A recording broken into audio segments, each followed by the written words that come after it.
नंदुरबार जिल्ह्यातल्या तळोदा शहरामध्ये असलेल्या मंगल श्याम हॉस्पिटल इथे एका युवकाला आयसीयू मध्ये दाखल करण्यात आलं होतं।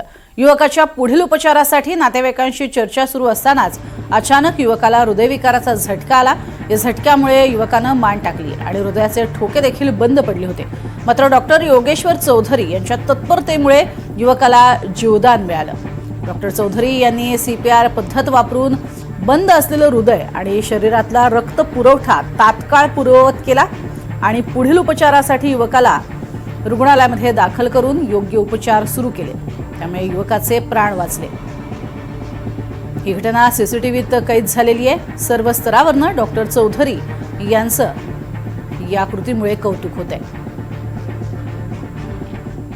डॉक्टरांशी बोलत असताना चर्चा करत असतानाच युवकाला अक्षरशः घेरी आली, त्यांनी मान टाकली होती।